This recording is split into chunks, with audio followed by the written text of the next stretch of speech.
नमस्कार, आदाब, सत श्री अकाल, राधे राधे, जय श्री कृष्णा। कैसे हो साथियों? मैं अंकुर पारेख आप सभी का स्वागत करता हूं, अभिनंदन करता हूं आपके अपने मंच शिवी एजुकेशन हब पर।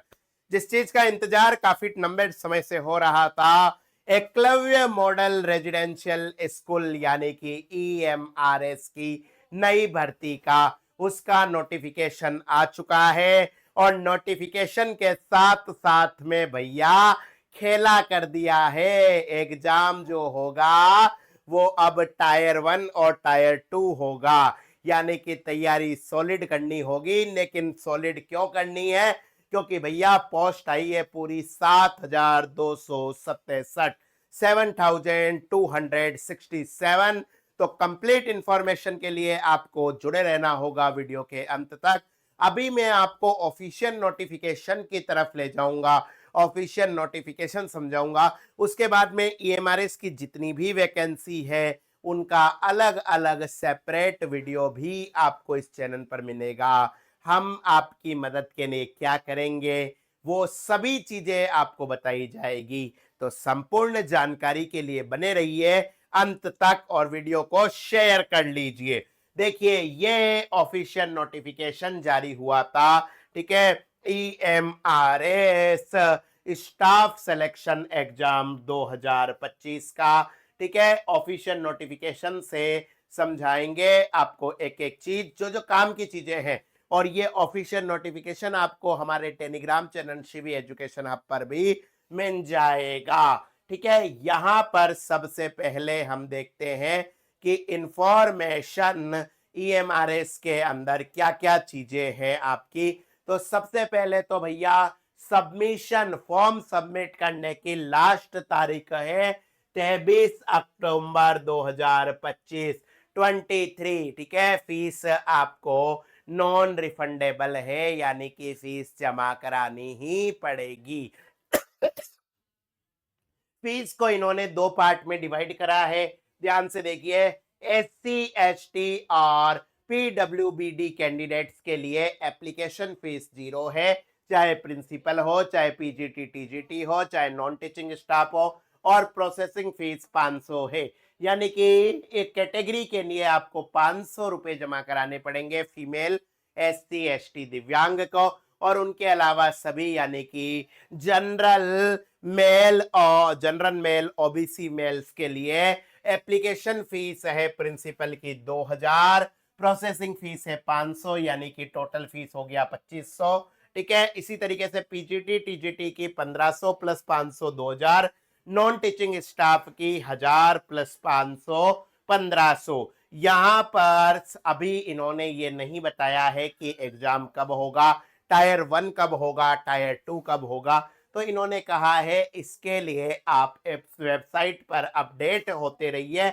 NESTS website. आपको कतई चिंता करने की जरूरत नहीं है। आपका ये जो शिवी एजुकेशन हब परिवार है, ये अंकुर पारिक सर है, ये आपको टाइम टू टाइम अपडेट देते रहेंगे, ठीक है। बहुत ही शानदार गोल्डन अपॉर्चुनिटी है, ठीक है। और इस अवसर का आपको फायदा उठाना है, क्योंकि भैया जिंदगी बार बार मौके नहीं देती है। पिछली बार काफी विद्यार्थियों ने EMRS के थ्रू अपने आप को, अपना कैरियर संवार दिया था। अब चलिए वैकेंसी हम देखते हैं। तो यहां पर प्रिंसिपल के टोटल पद है 225, 225 प्रिंसिपल पोस्ट है। PGT के टोटल पद है 1460, 1460। TGT के पद है 3962, फीमेल स्टाफ नर्स के 550 है, हॉस्टल वार्डन के 635, अकाउंटेंट के 61, जूनियर सेक्रेटरिएट असिस्टेंट यानी कि JSA के 228 और लैब अटेंडेंट यानी कि प्रयोगशाला सहायक के टोटल पोस्ट है 146। तो यहां पर अगर आप राजस्थान रीट की तैयारी कर रहे हैं, फर्स्ट ग्रेड सेकंड ग्रेड की तैयारी कर रहे हैं, आप यूपी टेट की तैयारी कर रहे हैं, सुपर टेट की तैयारी कर रहे हैं, बिहार के अंदर शिक्षक बनना चाहते हैं, हरियाणा के अंदर, ठीक है, आप किसी भी राज्य या केंद्र शासित प्रदेश की किसी भी तैयारी कर रहे हैं, आपको ये फॉर्म भरना ही है। ध्यान रखना, ठीक है, जो लेवल आपके केंद्रीय विद्यालय यानी कि केवीएस का होता है, नवोदय विद्यालय का होता है, वो का वो ये ईएमआरएस है। ठीक है, इस मौके को हाथ से नहीं जाने देना है। यहाँ पर बाद में इनको कैटेगरी वाइज डिवाइड भी कर रखा है। ये देखिए पीजीटी के अंदर इतनी सारी सब्जेक्ट हैं। ठीक है, इसके बाद में आपके टीजीटी के बारे में भी दे रखा है। ये डिटेल्ड नोटिफिकेशन मैं आपको बताऊंगा बाद में। और ये जो नॉन टीचिंग स्टाफ है जिसके अंदर हॉस्टल वार्डन मेल भी है 346, female 289, female staff nurse 550, accountant 61, जैसे 228, लैब असिस्टेंट या लैब अटेंडेंट 146, 1620 पद है। इसके बाद में यहाँ पर कैटेगरी वाइज बता रखा है कि क्या क्या आपका फिजिकल स्टैंडर्ड होना चाहिए।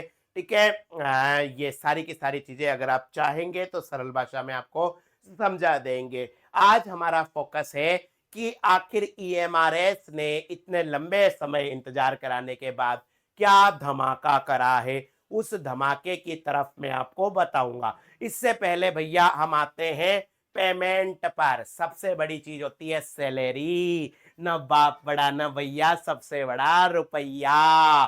ठीक है, प्रिंसिपल की जो पोस्ट है वो लेवल 12 की पोस्ट है। देख लीजिए कितनी बड़ी पोस्ट है। बेसिक जो सैलरी है वो 78,000 से 2,92,000 दो। ठीक है, इतनी बड़ी सैलरी बेसिक है।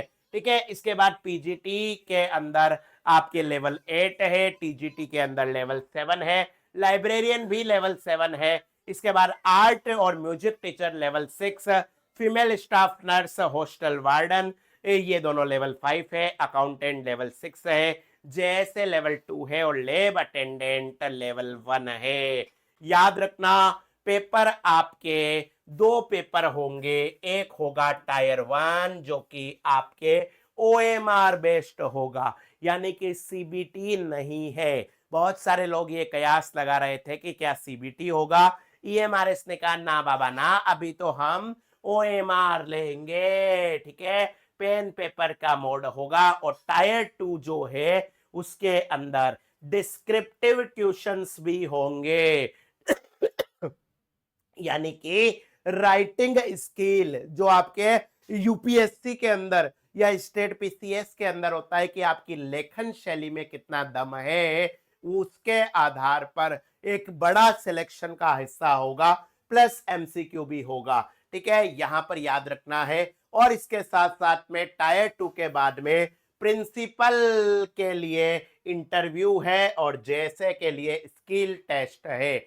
आप पेपर हिंदी मीडियम के अंदर दे सकते हैं, आप पेपर इंग्लिश मीडियम के अंदर दे सकते हैं। जो रीजनल लैंग्वेजेज हैं जैसे असमी हो गया, बंगाली हो गया, गुजराती हो गया, इनके पेपर इनकी लैंग्वेज के अंदर आएंगे। ठीक है, चलिए यहां पर याद रखना है। अब आपके अलग अलग पोस्ट के लिए टायर 1 लगभग सेम ही है। ठीक है, टायर 1 जिसके अंदर आपको सिर्फ पास होना है, न मेरिट पे नहीं जुड़ेंगे। यहां पर सबसे बड़ा चेंज किया गया है, ध्यान रखिए। जैसे हम प्रिंसिपल की बात करें तो सबसे पहले पार्ट फर्स्ट के अंदर आएगा रीजनिंग और मैथमेटिक्स, न्यूमेरिक एबिलिटी। 10 क्वेश्चन आएंगे 10 नंबर के, 10 प्रश्न 10 मार्क के। इसके बाद में आएगा जनरल अवेयरनेस यानी कि जीके, 10 क्वेश्चन आएंगे 10 नंबर के। इसके बाद में आएंगे academic and residential aspect, detailed syllabus of NESTS website. यहां पर 30 क्वेश्चन आएंगे 30 नंबर के। इसकी पूरी की पूरी तैयारी हम आपको करवाएंगे, कतई चिंता करने की बात नहीं है। इसके बाद में आता है एडमिनिस्ट्रेशन एंड फाइनेंस सिलेबस, ये भी एनईएसटीएस वेबसाइट पर है 30 नंबर के।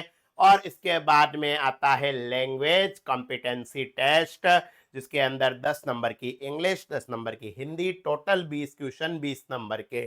ठीक है, लैंग्वेज के तो टोटल पांचों पार्ट मिला के 100 क्वेश्चन आएंगे 100 नंबर के।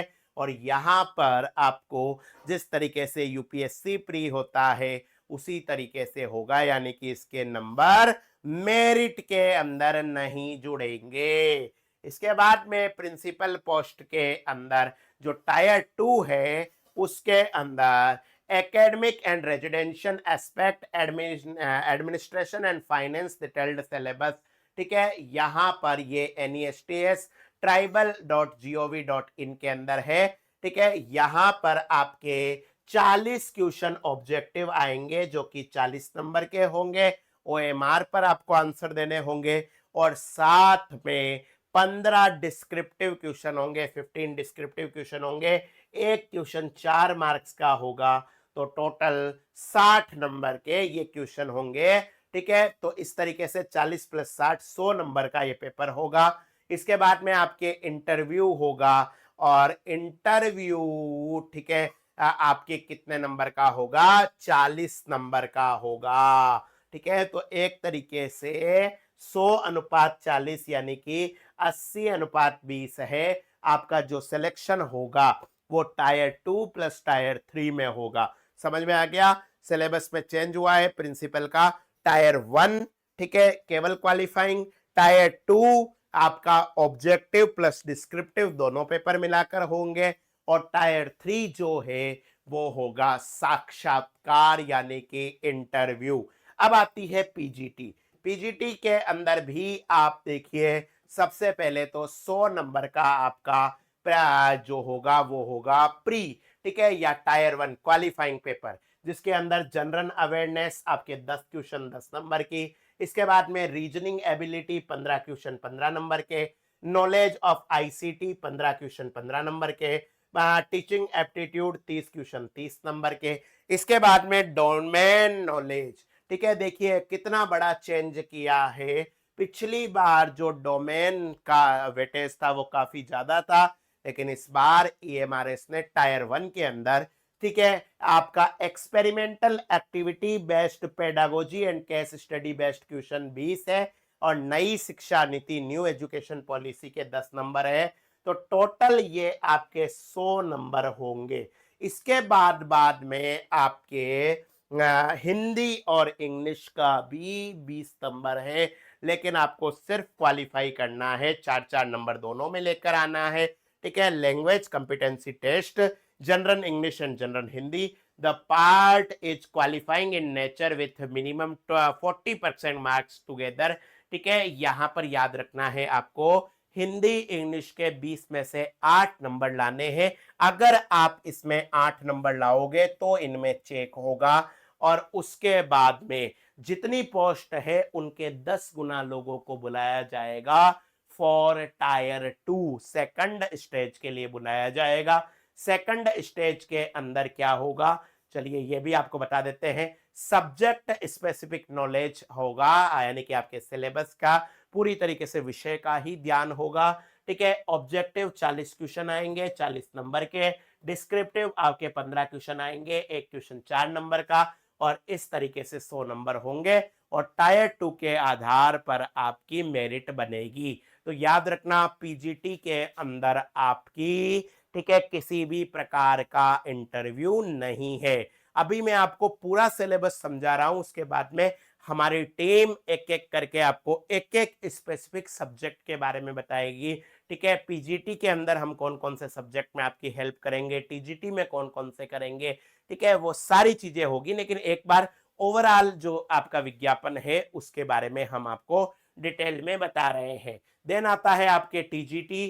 टीजीटी के अंदर भी सेम सिलेबस है टायर 1 का। यहां पर देखिए टायर 1 के अंदर 10 नंबर की जनरल अवेयरनेस, 15 की रीजनिंग, 15 क्वेश्चन 15 नंबर के आईसीटी, 30 क्वेश्चन 30 नंबर के आपके टीचिंग एप्टीट्यूड, उसके बाद डोमेन नॉलेज के 30 क्वेश्चन, ठीक है, जिसमें एनईपी भी शामिल है, और उसके बाद में लैंग्वेज कॉम्पिटेंसी टेस्ट, जहां पर 40% मार्क्स आपको लेकर आने हैं, लेकिन यहां पर याद रखना 30 क्वेश्चन है।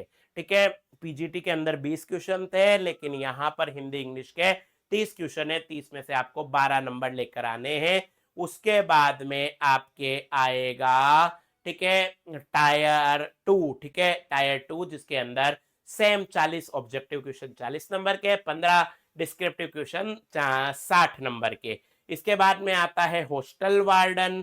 हॉस्टल वार्डन के अंदर आपको याद रखना है, ठीक है, यहां पर ठीक है आपके 5 पॉइंट के सब्जेक्ट होंगे। जनरल अवेयरनेस 10 नंबर का, रीजनिंग 15 क्वेश्चन 15 नंबर की, knowledge of ICT 15 question 15 number के, क्वांटिटेटिव एप्टीट्यूड 30 क्वेश्चन 30 नंबर के, और लैंग्वेज कंपिटेंसी टेस्ट जिसके अंदर इंग्लिश होगी, जिसके अंदर हिंदी होगी, और इन सारी लैंग्वेज के साथ में, ठीक है, रीजनल लैंग्वेज भी है, जैसे असमी है, बंगाली, बोडो, डोगरी, इंग्लिश, गारो, गुजराती, हिंदी, कन्नड़, कश्मीरी, खासी, मलयालम, मणिपुरी, मराठी, मिजो, नेपाली, उड़िया, संथाली, तेलुगु और उर्दू। ठीक है, यहाँ पर आपको बताया जाएगा कि इस स्टेट के अंदर अगर आपको हॉस्टल वार्डन बनना है तो इस भाषा की आपको नॉलेज आनी चाहिए। यहाँ की जो लोकल लैंग्वेज है उसको आपको पता होना चाहिए।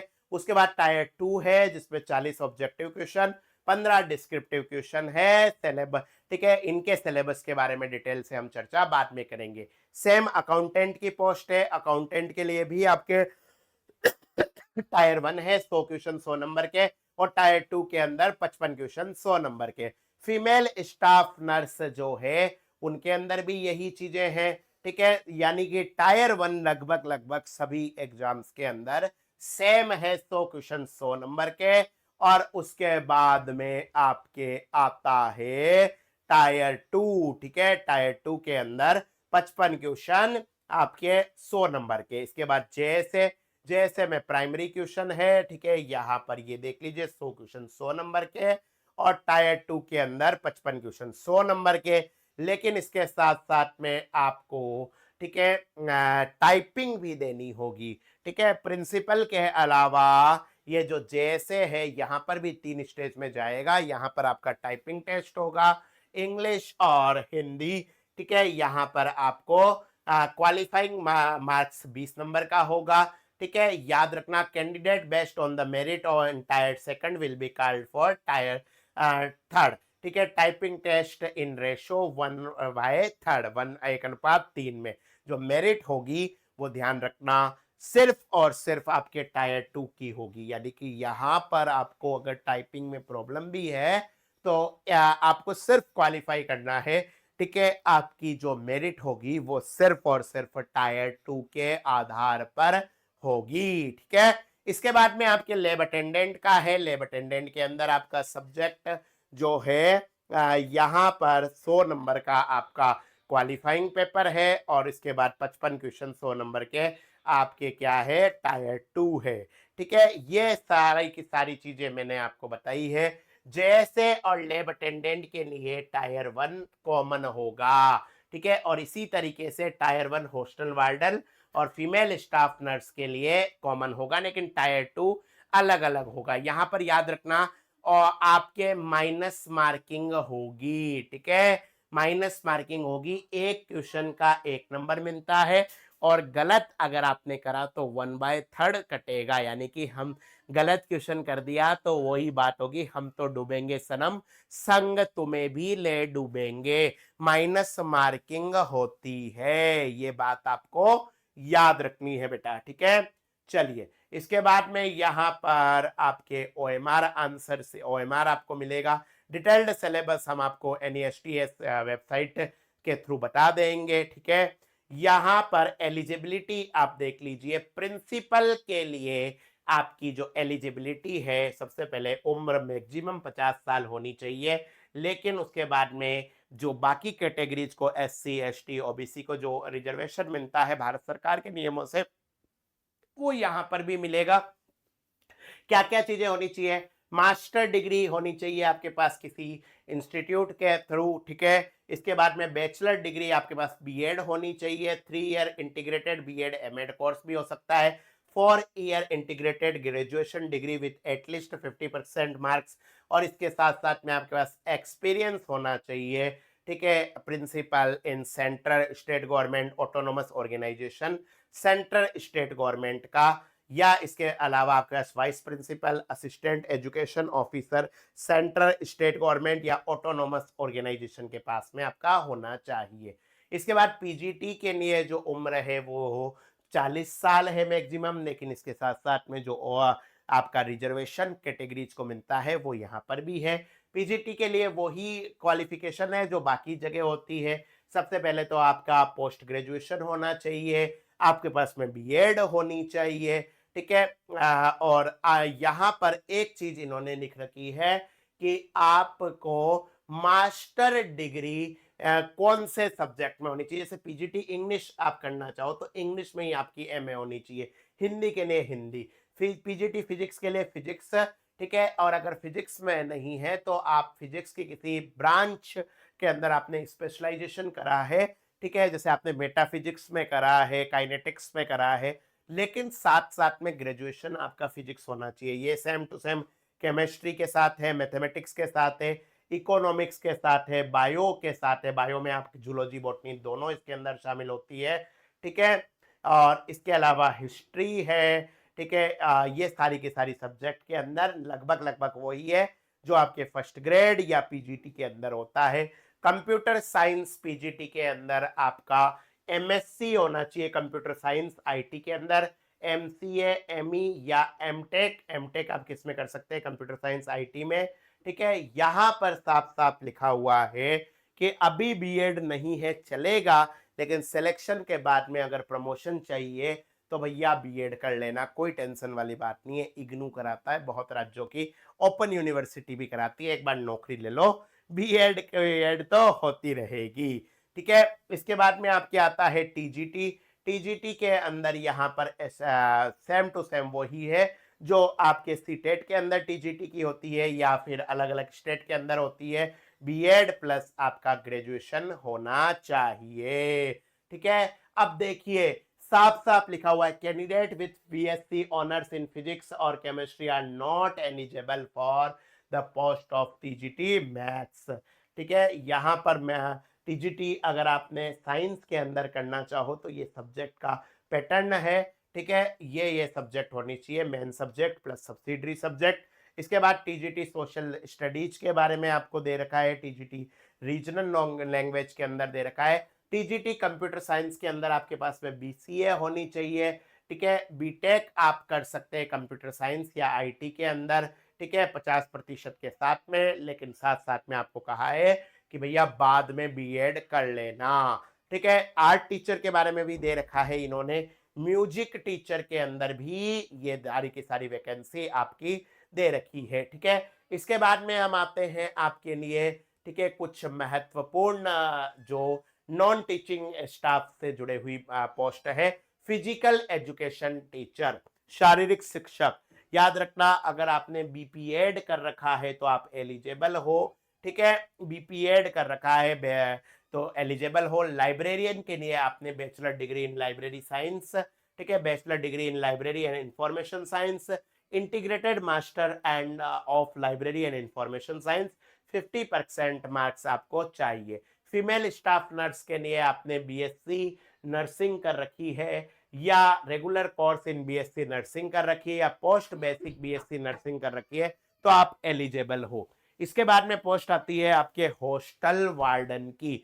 हॉस्टल वार्डन के अंदर आपने 4 year integrated graduation degree course of regional course of education, college of education of NCERT, ठीक है, या फिर bachelor degree from a recognised university institute.